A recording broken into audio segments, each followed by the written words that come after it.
Mas eu tenho outro subgrupo, por exemplo, de beta-lactâmicos, que são as cefalosporinas, por exemplo. Nas cefalosporinas, eu tenho que pensar assim, poxa, eu tenho uma infecção pulmonar comunitária, aí por isso que o raciocínio seu metodológico tem que estar muito preparado para isso. Então, eu tenho que pensar esquemas antibióticos, como simplificar, e quando eu falo diagnóstico, pensar na microbiologia, como simplifico ela.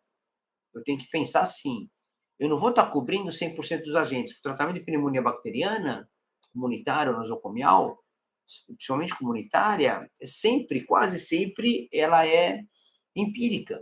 A gente não tem um tratamento guiado microbiologicamente, é muito difícil. Pode acontecer, mas não é o comum. Não é comum você ter hemocultura positiva para pneumonia bacteriana aguda e você poder ser orientado por isso. Você vai fazer, mas não necessariamente ela pode vir positiva. Na maioria das vezes, ela não vem positiva. E aí você toma a decisão de tratar. Meu tratamento tem que ser empírico, tudo certo. E aí você tem que pensar como? Tem que fazer a prevalência dessas bactérias envolvendo a pneumonia bacteriana aguda. Porque se eu vou te falar assim, ó, pneumonia bacteriana aguda comunitária, tem 300 mil coisas envolvidas. Além das bactérias habituais, você tem vírus, tem infecção fúngica que pode se apresentar de maneira aguda, por exemplo, uma histoplasmose pulmonar numa caverna. Ela tem pneumonia bacteriana, pneumonia aguda, confunde a gente. Você tem várias doenças não infecciosas que se apresentam com pneumonia aguda, como BUP, como bronquiolite, outras bronquiolites, pneumonias que sejam mediadas, autoimune, relacionadas à doença reumatológica, numa fase aguda, por exemplo. Então, você tem uma sarcoidose aguda, por exemplo, você pode ter uma sarcoidose aguda pulmonar e se confundir. Então, você tem uma gama de problemas que pode gerar confusão para a gente, né? Então, como é que a gente tem que pensar? Tem que pensar no conjunto de bactéria e fazer uma regrinha, que é uma regrinha muito conhecida na administração, tal, que chama de regra de Pareto, né? Pareto é italiano, então ele falava o seguinte, ó, você faz uma regrinha sempre de 20-80. Você pega a maioria dos seus problemas e trabalha em cima disso, porque aquela maioria do problema você tem que gastar mais energia nela. Então, para nós também, medicina, é muito comum isso, a gente tem o nosso 20-80 o tempo todo. Então, para infecção bacteriana aguda, o que é 20-80? Quais são a maioria dos agentes que tem que se preocupar mais? É pneumococos, hemófilos influenza, micoplasma, né? Então, esses são os agentes mais preocupantes. Por isso que usar o beta-lactâmico e o macrolítico. Aí eu falo o seguinte, beta-lactâmico nós falamos já, derivado da penicilina, por exemplo, com associado com o beta-lactamase. No grupo da cefalosporina, você tem outra opção. Por exemplo, quando eu falo em cefalosporina, você tem uma quantidade de gerações de cefalosporina, de primeira até a sexta hoje, está sendo definida uma sexta geração aí, mas quinta geração nós já temos no mercado. O que acontece nesse padrão, né? Então, outra coisa metodológica tem que criar. Quer dizer, eu tenho cefalosporina, se eu contar quantos antibióticos derivados de cefalosporina que nós temos, eu diria que tem mais de 30, eu acho. Assim, rapidamente aqui, 25, 30 fácil, entre todas as gerações. E aí você vai falar, mas qual que eu posso usar? O que você tem que pesar na balança? Tem que pesar a sua eficácia, que é o mais importante, contra o risco de complicações. Então, é uma balança de equilíbrio. Então, tem que ser eficaz e pouco efeito colateral. E aqui o efeito colateral, eu tenho que abrir um parênteses. O efeito colateral não é só individual. Esse é um ponto muito importante. Quando eu falo de efeito colateral dos antibióticos, você tem efeito colateral que é relacionado diretamente ao uso do antibiótico, dando problema à pessoa doente, rash cutâneo, algum tipo de alergia, nefrotoxicidade, ototoxicidade, neurotoxicidade, lesões dermatológicas, né? Mas eu tenho que pensar também no efeito colateral ambiental, porque na hora que você dá antibiótico, você também está mudando a flora bacteriana daquele ambiente. Então, como é que a gente tem que pensar?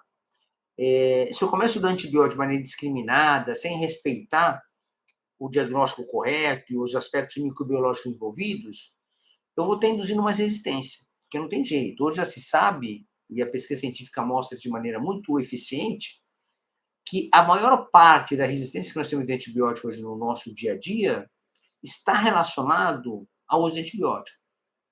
Então, vejam só a informação importante que nós temos hoje na literatura, né? Então, boa parte dos nossos desafios que a gente tem dos nossos pacientes que precisam de um tratamento mais específico, como com cepas resistentes, como a presença de beta-lactamase, de espectro expandido, que é SBL, carbapenemase, elas ocorrem graças à má utilização de antibiótico. Então, na verdade, você que está usando antibiótico, e se você não estiver usando com critério, você participa desse número de responsabilidade com a resistência ambiental. Então, é um desenho problemático, né? Então, isso eu fico pensando, né? Porque eu também já tive pouca experiência com esquema de antibiótico, eu devo ter usado várias vezes de maneira não adequada, então a gente precisa mudar isso. Então, isso é importante no manejo clínico. Então, quando eu falo de beta-lactaminos dos grupos de cefalosporinas, então eu tenho que pensar assim, ó, pneumonia bacteriana aguda, eu tenho mais cocos gram-positivo, bacilo gram-negativo, que pode ter beta-lactamase, mas nada de SBL, não tem esse problema, não tem beta-lactamase problemática.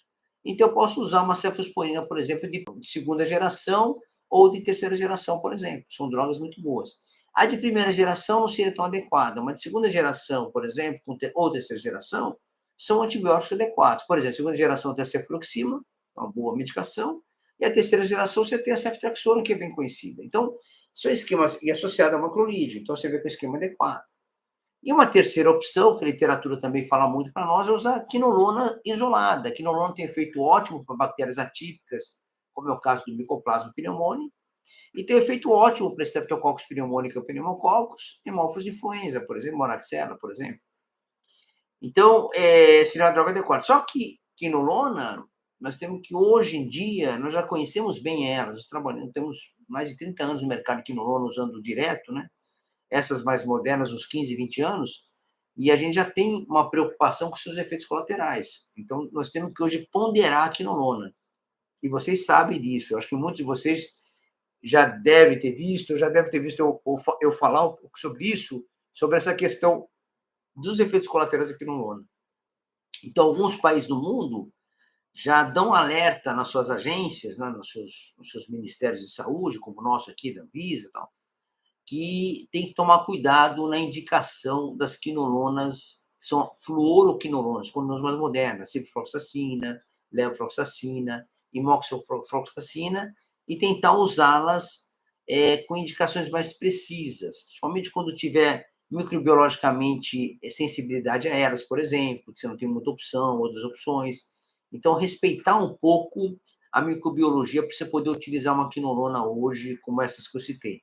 Por quê? Tem efeitos colaterais envolvendo coração, artérias, né?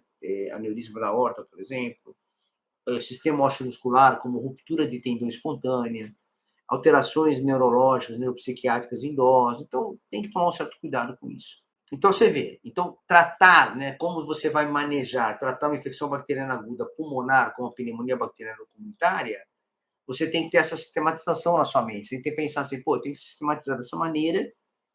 E aí o raciocínio, você viu, você simplifica as drogas, você diminui a quantidade de antibiótico no seu raciocínio, restringe, faz aquele 80-20 para a bactéria, né? O que é mais comum, então eu trabalho com isso, porque não tem jeito, você não vai conseguir. Se você ficar muito perfeccionista para cobrir todas as bactérias, você vai gerar mais dano do que ajudar. Falar, mas professor, mas se o cara tiver lá uma infecção por uma bactéria diferente que eu não estou cobrindo, cara, a literatura mostra que esse esquema que você está fazendo é efetivo e não vai aumentar, não vai piorar a sobrevida ou vai aumentar a mortalidade se você fazer uma cobertura restrita como essa. Então, não adianta ficar tratando tudo e ter um resultado que vai ser o mesmo, a mortalidade é a mesma. Eu só vou aumentar o efeito colateral. Isso a literatura tem mostrado de maneira muito sistemática, né? Então, isso já faz algum tempo, não é de hoje. Então, tratar esses doentes tem uma estratégia bem definida, como a gente está falando, e esse racional metodológico você